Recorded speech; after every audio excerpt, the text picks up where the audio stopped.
Hey guys, Kurt from Time Machine. Oh, let me shut this heater off. Excuse my shop, it's still a wreck. Clean it up after this. So, this is part 3 of 3 videos on the air switches. So, sorry, I got a dip in my mouth. Getting better than a dick in the mouth. So I had a problem when I didn't think I had a problem because I couldn't keep the truck idling because of the air kept coming out of my seat line because I'm putting a new seat in this truck. But I went ahead and clamped it off with a vice grip because I was curious before I put this all back together. I'm like, something just didn't feel right. So I let the truck build up pressure and my low air buzzer just kept on.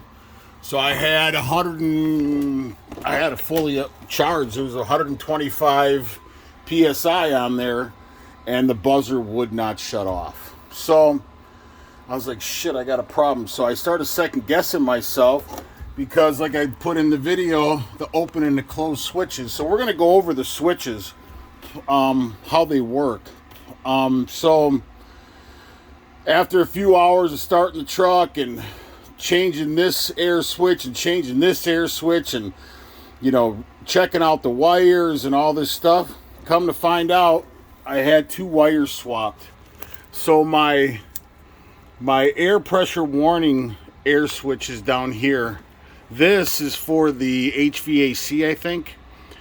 This wire and those 2 wires were swapped, and I'll show you how I found that out, because nothing's labeled, and so you don't know. So somehow during the video I wasn't paying attention and I swapped the wires and didn't realize it. So let's go over how these switches work, because I couldn't find anything on YouTube. So what you're gonna need is a voltmeter, and you go to the ohms right there. And you're going to have an OL for open line. I used to do security way back in the day when I got out of the military, so I'm somewhat familiar with ohm meters and stuff like that. But let me show you. So, like I stated in the other videos, you have normally open or normally closed. That's it. There isn't anything in between. There is no polarity, meaning there is no positive or negative on these leads. It's just it's no voltage line. It's just either open or closed, like her legs, right? That's what she said, open or closed. So I'm gonna take the ohm meter. I'm gonna see if I can prop my phone. So these switches are normally closed, and this switch is normally open. I'm gonna show you what the meter reads. See if I can prop my phone here. I don't know if I can do that. I'll try. One of these days I'm gonna get a fucking tripod. My wife actually got one right here. Alright. So let's bend this. There we go. Alright, as you can see, the OL is on there. See if I can get it. There you go. Alright. You guys see that?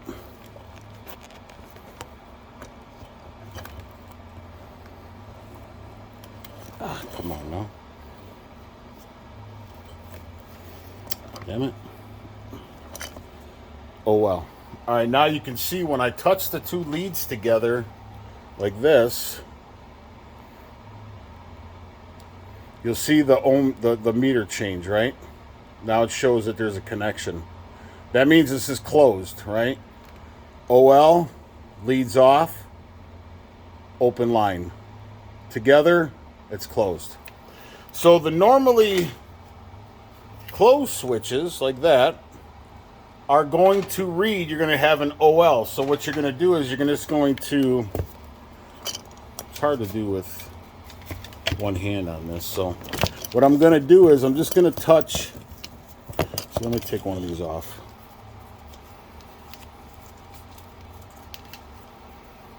So this is a normally closed switch. So what sorry. So what I'm going to do is I'm going to take one of the prongs and put it on one of the leads like that, and then touch the other lead with the other side of the pin, right? That's going to give me a reading. Now watch what I do here. So you can see the OL. Come on, really? And I could have just not did a video on this, but that's why I created a YouTube channel, so I could show and help people, because I don't know everything and I'm not a mechanic. So watch the meter as I put the black lead on one prong and the other one on the other. See how it changes? It goes back to OL. Let me see if I can put this on its side. Darn it. So the light's not on there. There we go. All right, you can see the OL, black lead on one side and the red lead on the other. You can see how the ohm meter changes. That's open and that's closed. So that means that this switch is a normally closed switch, okay? And put that back on the, and then we're gonna go into the action of what the switch does when it's installed.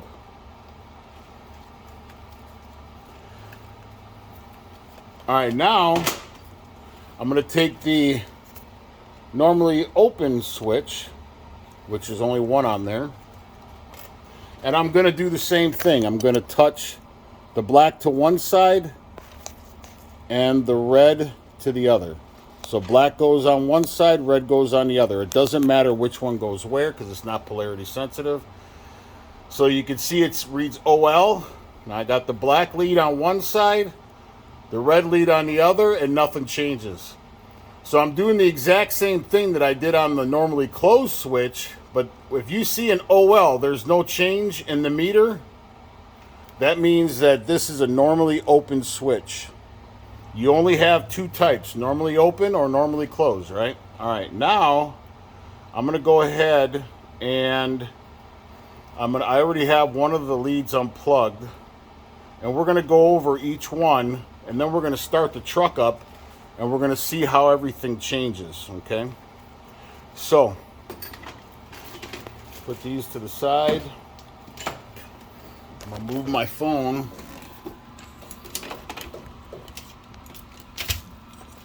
to face the mirror. Let me put you on pause.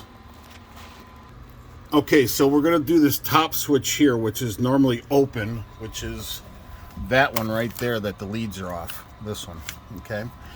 Now let's see. I'm gonna put it on the meter.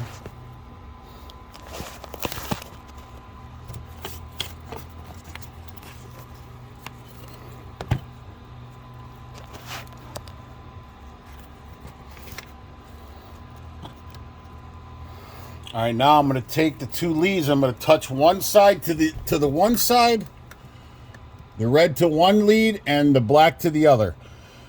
Now that's OL, right? So I touched the leads and nothing happened. Now we're going to go to a closed lead. Now these are installed. I'm doing the ones that are installed in the manifold, the air manifold. Now we're going to go to the number 4. I'm going to unplug the two leads and put the meter on that.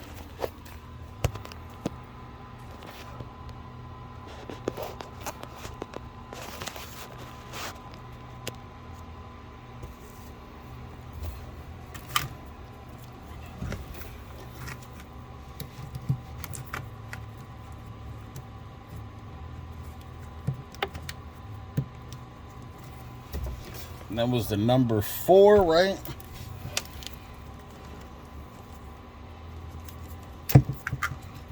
And number 4 is a normally closed lead. You guys see that? No, hold on.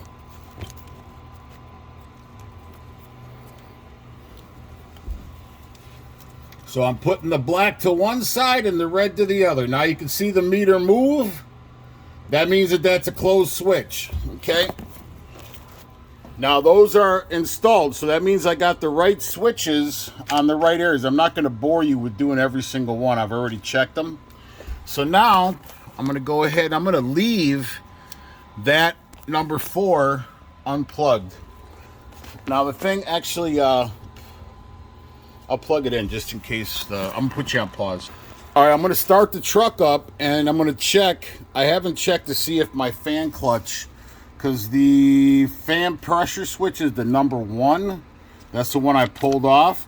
So I'm gonna double check to make sure. I know it's normally open, but I'm gonna make sure. What you can do is you can check all these functions. Once your switches are in, you could check your engine idle, you could check your cruise control, all that stuff. So, but it's easier before you install it to make sure you have an normally open or normally closed air switch.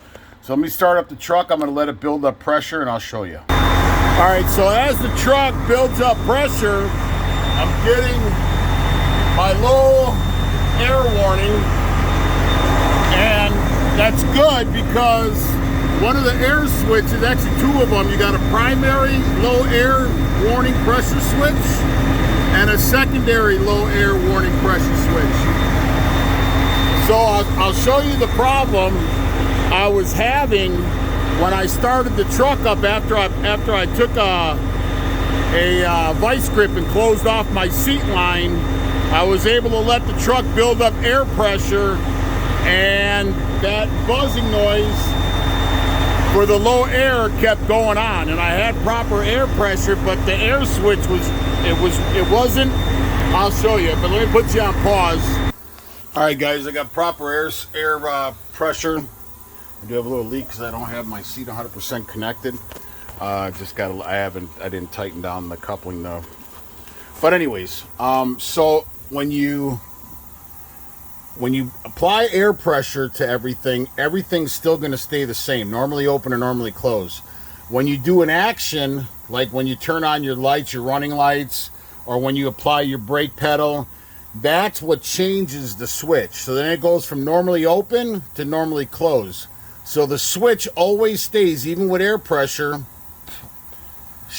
It should stay. You know what? Let me double check. I'm gonna put you on pause.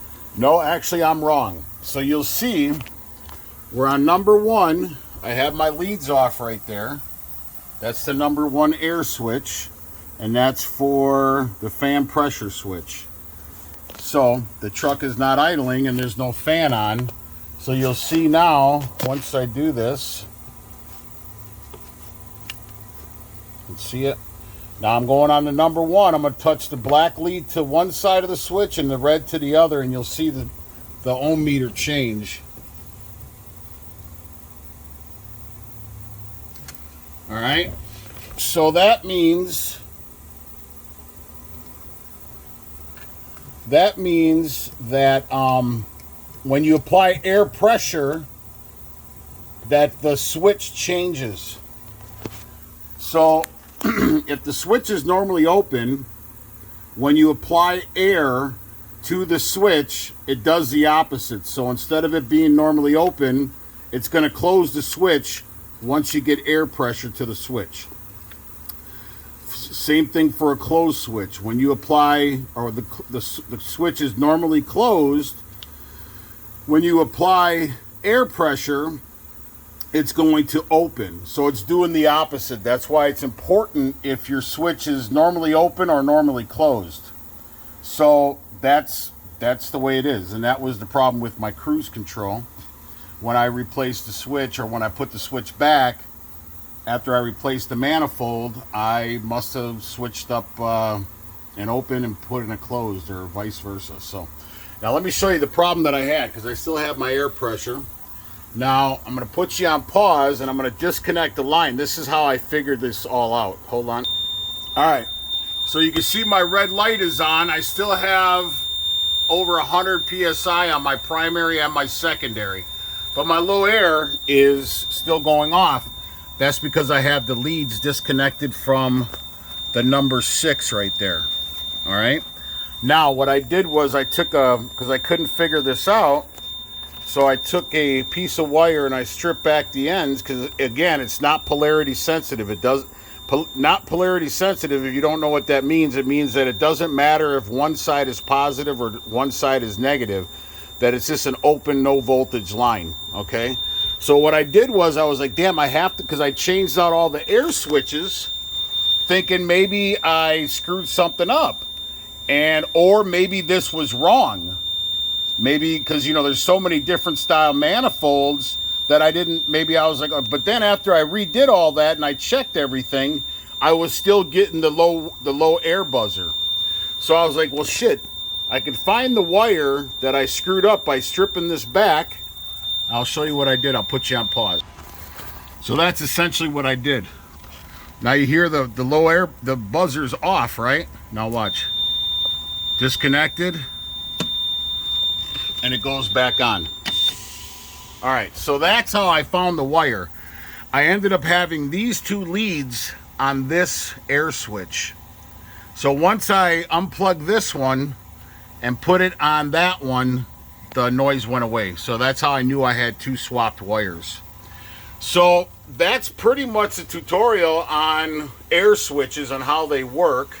And that's pretty much it. So I will end this video, but that's pretty much. I wasn't going to do a video on it, but like I said, that's the reason why I did a YouTube, or I created a YouTube channel, so I could figure things out and share with guys and gals that are doing this stuff on their own instead of spending thousands of dollars at shops when you can do it yourself if you have the proper tools and the proper shop. So that again, now I get to, I'm going to unplug all these, and I'm actually going to undo all these wires and get them so they're not as tangled and individual them with zip ties, so, and then clean up this funkiness underneath here. But anyways, I hope this video was helpful. Please like and subscribe to the channel. Ciao.